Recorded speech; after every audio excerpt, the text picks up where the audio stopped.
Salam à toutes et à tous. Donc aujourd'hui, on va aborder le cas de la Tunisie et de son rapport au Maroc.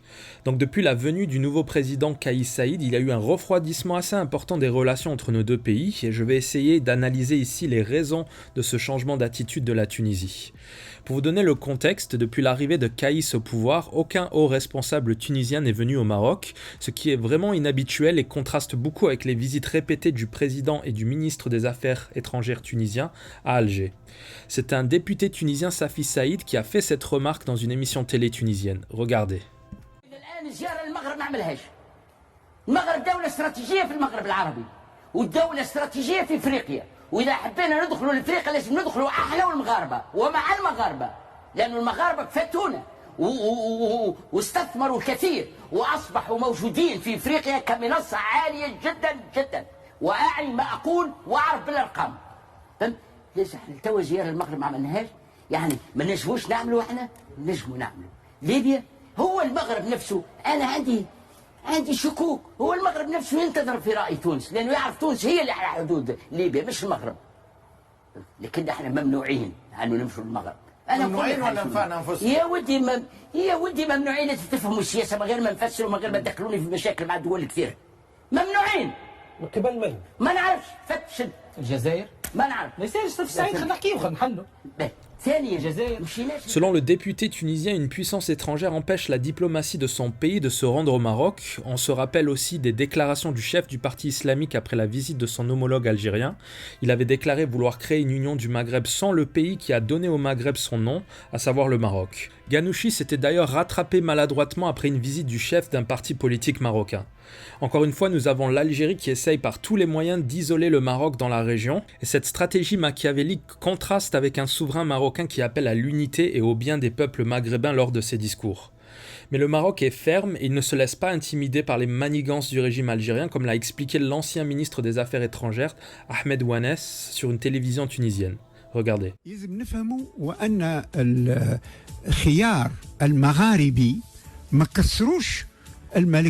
ما كسرتوش المملكة المغربية كسروه اللي يلعبوا بالنار.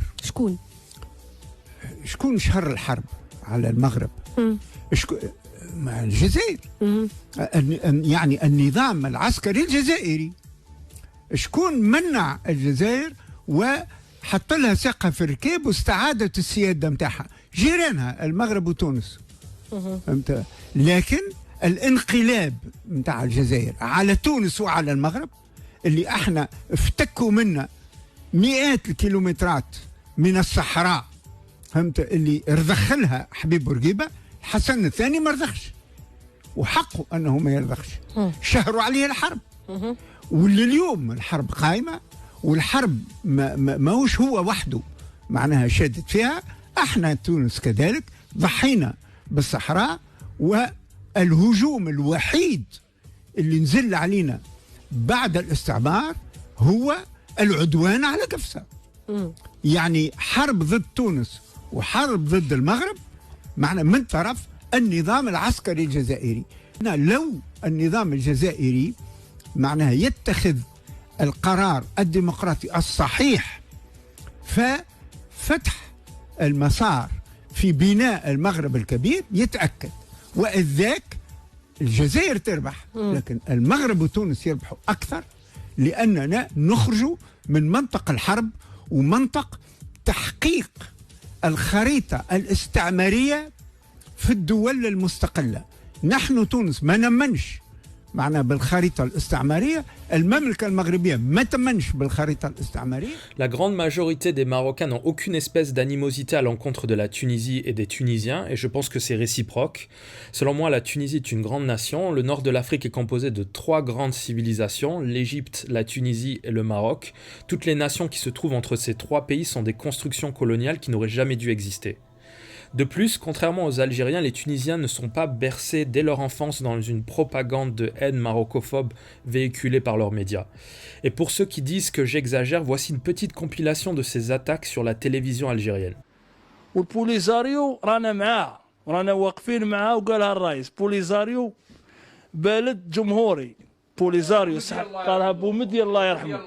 كندوا اخواننا في في الصحراء الغربيه، والجزائر عندها مواقف بزاف معها ملي كنا وحنا نساندوهم، يعني ماهيش اول مره وماهيش ثاني مره. ينبغي يحرر الجزر تو برك، سبتهم ليله راه ما حدهم، على ما يعتديش على الاسبان، ها ولا هذيك شويه راهي قدر عليه ولا كيفاه.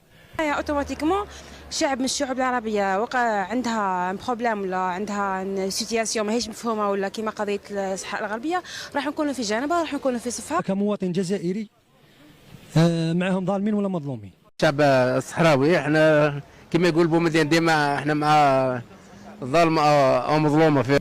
احنا كمواطنين جزائريين وكشعب جزائري احنا دائما مناضلين ودائما مع اخوتنا الصحراء الغربيه. البوليساريو ثاني خوتنا باينه ما راهم يديروا كيما هكا، باينه داخله فيها اليهود هذه خويا، باينه باللي اليهود ثاني راهم داخلين فيها كي راهم يدعموا فيهم. اقتصاد المغرب العام والخاص يعرفوا بلاه مبني على السياحه ومبني على الدعاره ومبني على تجاره الحشيش.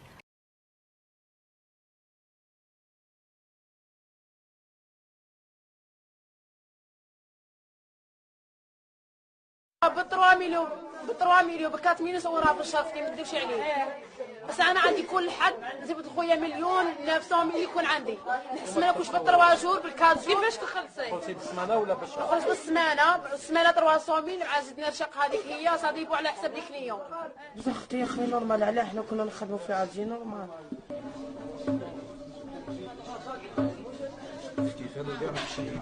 وهذه شراقه انت يا اختي مستغاني انت منين اختي؟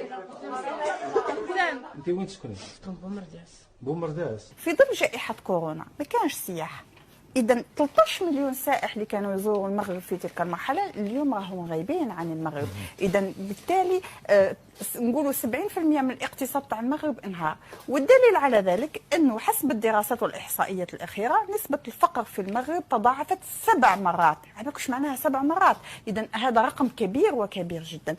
ايضا نسبه الاميه في المغرب، علاه المملكه المغربيه وعلاه نظام المخزن قادر انه يتحكم في الشعب المغربي، نسبه الاميه في المغرب تفوق 40%، وهذه الاحصائيات اللي مدينها هما تسمى ممكن تكون الرسميه لنظام المخزن، اذا ممكن تكون اكثر. نزيد امر مهم، نظام المخزن اليوم معزول دبلوماسيا، لانه من غبائه انه راح تعامل مع ترامب معتقدا انه ترامب رايح يكمل في الحكم، وراح تعامل مع نتنياهو، واليوم ترامب ونتنياهو اختفوا، وراح دخل في صراع في تحدي مع المانيا، مع اسبانيا، مع فرنسا، مع الجزائر والصحراء الغربيه. On allait exercer une pression sur le Maroc. Je vous propose d'écouter ces déclarations de Nasser Khabat, porte-parole du collectif des Algériens de France et de Farida Boudaoud, militante des droits de l'homme. Au nom du collectif des Algériens de France, en direct de la faculté de droit, où devant des centaines d'étudiants on enseigne le droit international et notamment le droit onusien, nous lançons un appel solennel à la question sahraoui. Il est important, il est impératif aujourd'hui de pouvoir libérer ce peuple de ce carcan dans lequel il est, dans la souffrance dans laquelle il est depuis plusieurs décennies. En effet, le peuple sahraoui est un peuple qui vit le martyr. On ne peut pas plus longtemps laisser une femme souffrir le martyr au nom de son peuple. Nous lançons un appel solennel aux Nations Unies, au Conseil des Nations Unies, pour faire appliquer les résolutions concernant le peuple sahraoui. Je souhaite apporter tout mon soutien par ces quelques mots à Soltana Kaya, agressé hier par la force d'occupation marocaine à la ville de Boujdour. Soltana Kaya, activiste résistante et résistante de la cause sahraoui, est une femme qui subit aujourd'hui la répression féroce par le Maroc en toute impunité et contre le droit international. Je vais simplement me limiter à rappeler que l'Algérie a combattu l'apartheid et nous avons tenu bon pendant de longues années jusqu'à ce que l'apartheid finisse, et nous tiendrons bon jusqu'à ce que la colonisation finisse aussi bien en Palestine qu'au Sahara occidental. Je sais bien qu'il n'est pas d'usage de parler de ces questions. دائما كشعارات يحاول ان يظهر انه مبني على شرعيه دينيه، يقول لك الاسره العلويه الشريفه، يقول لك انا امير المؤمنين، ويقول لك رئيس لجنه القدس العالميه. سيدي الفاضل، هذه الاسره حاشا العلويين، حاشا علي والنسب العلوي، حاشاه. هذه الناس شوف موقفهم من الدولة العثمانية. لما كانت الدولة العثمانية اللي هي رفع شعار الإسلام تحالفوا مع الصليبيين ضدها. من هو هذه العائلة هذه؟ من هي العائلة هذه وماذا أعمالها؟ أكبر ضحية لنظام المخزن وأكبر ضحية للعائلة العلوية هو الشعب المغربي. فلسطين من الصحراء الغربية، وديما الصحراء الغربية المحتلة ديما يا رب. انتم لعبتوا الملك تاعكم ولعبتوا المخزن تاعكم، احنا لعبنا على الدرابو.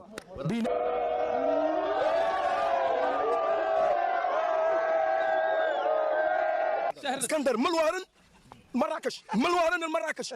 اللي حتى لازم نطرح في القضيه الصحراويه في كل المحافل الدوليه، فرفع الرايه تاع جمهوريه الصحراء الغربيه يكون عنده صدى اعلامي قوي في مثل هذه المنافسات يعني الدوليه، لان العالم كامل يشوف، ورانا شفنا هي التلفزيون دو موند اونتي بور مونطري باللي بقاو زوج قضايا تاع تصفيه الاستعمار في العالم، وهي قضيه الصحراء الغربيه وقضيه فلسطين. Sans parler de la presse écrite qui est dédiée à insulter les Marocains, la PS algérienne sort une vingtaine d'articles quotidiens à charge contre le Maroc. Son homologue marocain, la MAP, ne parle jamais de l'Algérie sauf quand il s'agit de dénoncer les attaques sur le dossier du Sahara. Les Tunisiens ont toujours eu une approche neutre sur la question du Sahara. Il y a même eu des présidents comme Marzouki qui ont ouvertement pris parti pour le Maroc, contre le régime algérien. C'est une attitude assez courageuse quand on sait les pressions économiques et politiques qu'exerce Alger sur la Tunisie. Je pense que la majorité des Tunisiens sont complètement désintéressés par le conflit au Sahara. Beaucoup de politiciens tunisiens sont conscients de l'attitude irrationnelle des généraux algériens, mais ne disent rien pour éviter les pressions politiques. Ils sont conscients que l'Algérie a saboté l'intégration maghrébine avec son entêtement à soutenir un mouvement séparatiste minoritaire au Sahara. Je rappelle qu'en 1975, la population du Sahara s'élevait à peine 70 000 individus et que la guerre a envoyé 10 000 d'entre eux en Algérie et en Mauritanie et que les tribus qui sont restées au Maroc ont fait allégeance à la monarchie. C'est pour cette raison que Hassan II avait proposé un référendum d'autodétermination en 1991 qui a été saboté par l'Algérie à cause de son refus de recenser les quelques séquestrés des camps de Tindouf. L'Algérie a aussi mis fin au rapatriement volontaire en 2010. Ce programme a permis à 8000 militants du Polisario de rentrer au Maroc. Quand l'Algérie a vu que le processus s'accélérait, le programme a été abandonné pour éviter à l'Algérie de perdre sa seule carte contre le Maroc. Le plan algérien visait à l'époque à augmenter artificiellement les populations des camps avec des réfugiés de toute la bande sahélienne. James Baker lui-même avait dénoncé l'impossibilité d'opérer un recensement. Écoutez Menouar Alem, l'ambassadeur du Maroc en Europe, revenir sur cette période. D'identification. Qui peut participer à un référendum, sachant que vous avez une personne qui est du Sahara marocain, l'autre son cousin est algérien, l'autre est mauritanien, l'autre est malien, et on peut aller jusqu'au Soudan, comme cela. Donc, et rappelez-vous, lorsque le secrétaire général de l'ONU envoie un représentant, son premier représentant, qui est un certain monsieur James Baker, que tout le monde connaît, il revient en disant il n'est pas possible d'organiser un référendum parce qu'il y a un problème d'identification des populations. Et par conséquent, la seule solution, c'est une solution politique. Et il sort un accord immédiatement, un projet d'accord vers une solution politique que malheureusement l'Algérie et le Polisario ont rejeté. Et depuis le début des années 2000, on ne parle plus de référendum. Comme l'a dit M. Gilles Pargniot, la communauté internationale, le Conseil de sécurité, l'ONU demandent à ce qu'il puisse y avoir une solution politique juste, crédible et mutuellement acceptable. Et on demande aux partis de faire un effort dans ce sens. Et le Maroc réagit immédiatement en présentant un plan d'autonomie très très large pour ceux qui le connaissent, avec des prérogatives très très importantes données aux populations de la région, et qui surtout n'est pas un take it or leave it, c'est une base de négociation. On met ça sur la table et on négocie avec l'autre partie. Malheureusement, une fois encore, l'Algérie et le Polisario refusent de s'inscrire dans cette démarche, préférant le statu quo avec les résultats qu'on connaît. Une situation dans les camps de Tindouf qui est incroyable, abominable. On empêche le recensement. C'est le seul camp de réfugiés dans le monde où il n'y a pas de recensement, parce que le pays hôte le refuse. Il y a du détournement de l'aide humanitaire. On l'a vu, le Parlement européen lui-même l'a condamné au mois de juin dernier. mais aussi le HCR, et aussi le Programme alimentaire mondial. Et jusqu'à présent, le contribuable européen, qui contribue quand même à donner cette aide humanitaire, eh bien, il ne sait pas encore. Et il est impossible de savoir si cette aide humanitaire peut être donnée aux véritables bénéficiaires dans les camps, puisqu'on ne sait pas qui c'est qu'il y a dans les camps. On sait par contre que l'année dernière, lorsqu'il y a eu les présidentielles, enfin il y a quelques années quand il y a eu les présidentielles algériennes, il y a eu des gens dans les camps qui ont voté. Comme il y a eu des gens dans les camps qui ont voté pour la présidentielle mauritanienne. Donc ça veut dire déjà qu'il y a des Algériens et des Mauritaniens qui ne devraient pas être dans ces camps. Et donc le problème, fondamentalement, il est là. Tant qu'il n'y a pas de recensement, on ne peut pas véritablement avancer vers une solution politique.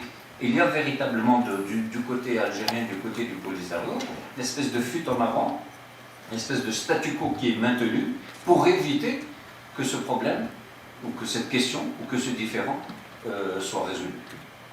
Merci M. l'ambassadeur Charpette, vous êtes accrédité auprès... James Baker avait mis à jour les manipulations de la partie algérienne ainsi que la présence d'un nombre important de Mauritaniens et de réfugiés climatiques. Il s'agit aussi d'un des rares camps de réfugiés dans le monde où la population n'est toujours pas recensée à cause du blocage du pays hôte. L'Algérie qui, dans une escalade de violence, a construit un mur de sable autour des camps de Tindouf. Le pays a aussi récemment retiré aux quelques Sahraouis privilégiés leur passeport pour s'assurer d'un contrôle de l'information à l'extérieur. Seuls les plus extrémistes d'entre eux ont désormais le droit de quitter les camps. Dans les années 70, l'Algérie a donc milité de tout son emploi politique et financier pour l'indépendance de 10 000 réfugiés sur son territoire. Et depuis les années 70, elle n'a cessé de trafiquer les chiffres et de manipuler l'opinion publique pour faire croire que sa création, la RAST, était un État à part entière. Ce sont des milliards de dollars qui ont été dépensés par le voisin algérien dans l'unique but de nuire au Maroc. Beaucoup de pays dans le monde ne comprennent pas cet acharnement à vouloir donner un pays à une tribu arabe minoritaire de 10 000 individus. La meilleure réponse qui a été donnée pour expliquer les raisons de cet acharnement nous vient de Omar Hilal aux Nations Unies. Écoutez. Comment expliquez-vous l'acharnement de l'Algérie contre le Maroc sur le dossier du Sahara? Je dirais que c'est un acharnement obsessionnel qui relève davantage de la psychiatrie que de la haute politique. Beaucoup d'observateurs internationaux sont de son avis, et parmi eux de nombreux Tunisiens, mais force est de constater que ces dernières années, la névrose du régime algérien s'est empirée et elle a entraîné dans son chemin le pouvoir tunisien qui fait face à de nombreuses difficultés économiques, politiques et sociales. On voit par exemple comment le président Kais Saïed est en train d'imposer un régime autoritaire qui ressemble de plus en plus au régime des généraux algériens. Beaucoup d'opposants et d'anciens responsables politiques ont été jugés pour des soi-disant crimes de corruption. C'est notamment le cas de l'ancien président Marzouki qui a reçu une peine de prison de 4 ans, juste après la visite officielle du président Tebboune où il avait annoncé entre autres un prêt de 300 millions de dollars pour la Tunisie. C'est une annonce assez hypocrite quand on sait que dans le même temps, l'Algérie réduisait considérablement ses importations tunisiennes pour limiter la chute de ses devises. La Tunisie a vu ses exportations vers l'Algérie réduire de 20%, alors qu'elles ont augmenté de 24% vers le Maroc en 2021. Le Maroc, qui est un des rares pays avec lequel la Tunisie a un excédent commercial. De l'autre côté, le pays a un déficit abyssal avec l'Algérie. Le Maroc permet donc à l'économie réelle tunisienne de résister en important des produits qui rapportent des devises au pays grâce à l'excédent commercial. L'Algérie se drape derrière des coûts médiatiques comme ce fameux prêt de 300 millions de dollars et dans le même temps, elle réduit de 20% ses importations de produits tunisiens. Ce sont 300 millions de dollars que les Tunisiens ne verront certainement jamais car ça sera utilisé comme garantie pour emprunter une plus grosse somme auprès du Fonds monétaire international.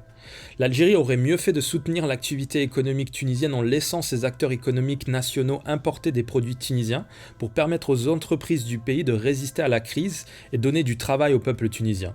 Mais ça n'aurait pas eu le même effet médiatique pour l'Algérie. Le Maroc va d'ailleurs revoir l'accord de libre-échange entre nos deux pays car ce déficit commercial que l'on concède à la Tunisie ne nous rapporte aucun gain politique. Les prises de parole récentes du président tunisien, l'abstention du représentant tunisien lors du vote de la dernière résolution des Nations Unies et les déclarations du ministre des Affaires étrangères tunisien sont autant d'indications qui montrent que la Tunisie sort petit à petit de sa neutralité positive. Le ministre des Affaires étrangères tunisien Othman Jerandi avait même déclaré sur les raisons de l'abstention de la Tunisie que celle-ci avait pleinement réussi son mandat au Conseil de sécurité. Othman Jerandi qui n'a toujours pas rencontré son homologue marocain.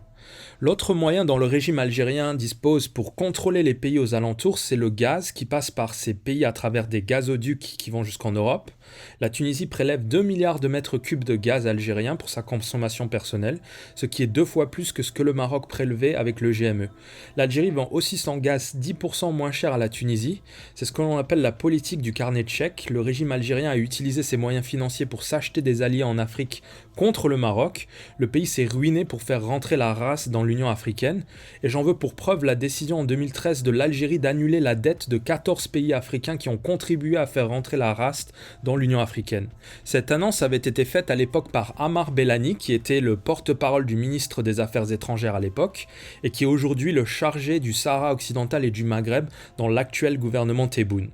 Donc il n'y a pas de surprise, l'Algérie s'est ruinée pour nuire au Maroc. Depuis son indépendance, elle n'a cessé d'utiliser son pétrole et son gaz comme moyen de pression sur l'Europe pour que celle-ci adopte ses positions anti-marocaines, et elle a utilisé son argent pour acheter les voix africaines. Aujourd'hui, la montée de l'agressivité du voisin témoigne d'une frustration qui est liée à la réalisation que cette politique de sabotage a échoué. Le Sahara occidental pour l'Algérie, c'est le pire investissement de sa courte histoire. C'est pour ça qu'ils s'accrochent à cette utopie comme un addict au casino. Ils ont toujours l'espoir qu'ils pourront un jour se refaire. Ils ont tellement perdu d'argent qu'ils ne peuvent plus lâcher l'affaire, et leur but est désormais d'empêcher par tous les moyens que le Maroc ait gain de cause, quitte à s'auto-détruire. L'Algérie est passée d'un pays qui inondait l'Afrique avec l'argent du pétrole et du gaz dans les années 70 et 80 à un pays qui n'a plus de devises pour faire rentrer des voitures et qui doit faire face à des pénuries alimentaires chroniques. Ils sont passés de la deuxième puissance africaine dans les années 80 à quasi-égalité avec l'Afrique du Sud, à la quatrième puissance aujourd'hui et bientôt cinquième selon les prévisions du FMI. En 1980, le PIB du Maroc ne représentait que 30% du PIB algérien. Aujourd'hui, si on se réfère aux dernières données du FMI, avec 124 milliards de dollars pour le Maroc et 141 milliards pour l'Algérie, le PIB du Maroc représente 88% du PIB algérien. Et le PIB par habitant du Maroc est supérieur à celui de l'Algérie depuis 2019. Ces chiffres illustrent le changement de rapport de force qui est en train de s'opérer dans la région et qui rend le régime algérien encore plus fou.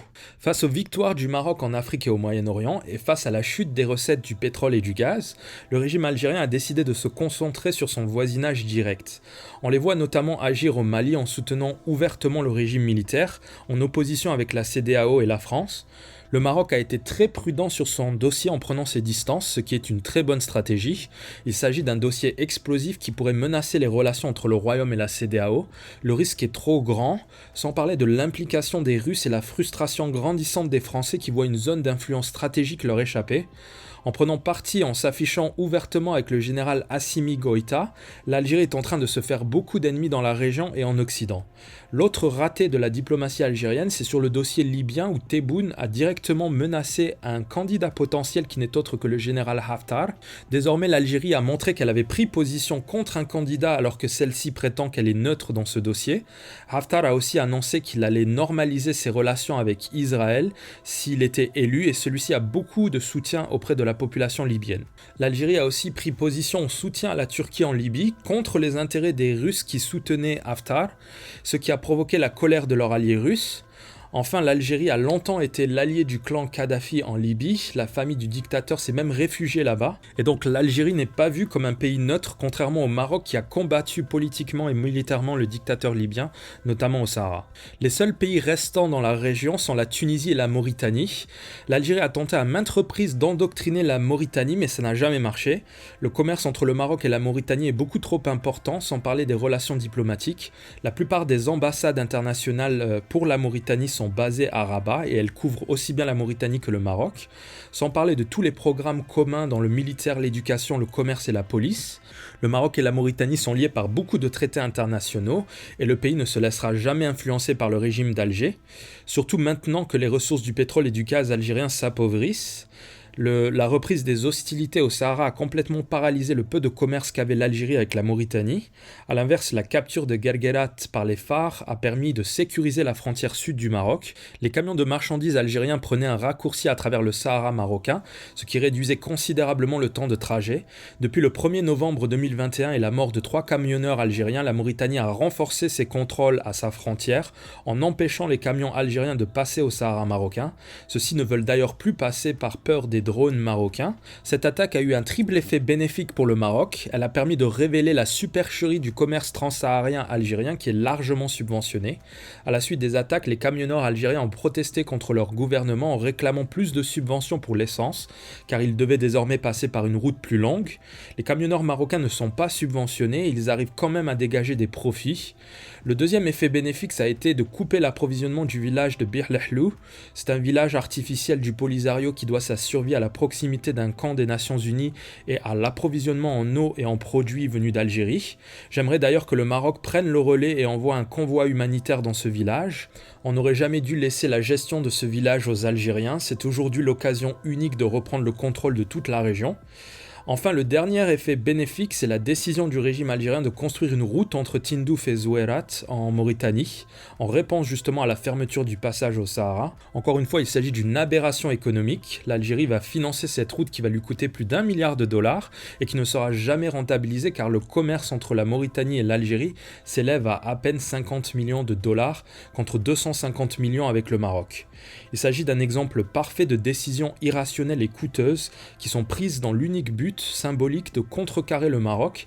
Il n'y a aucune logique économique, c'est de l'argent jeté par les fenêtres.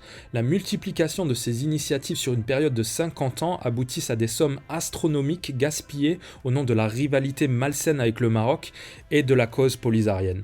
Les Algériens doivent réaliser que leur régime les a littéralement ruinés. Voilà, c'est tout pour aujourd'hui, n'hésitez pas à réagir en commentaire et je vous dis à la prochaine pour une autre vidéo.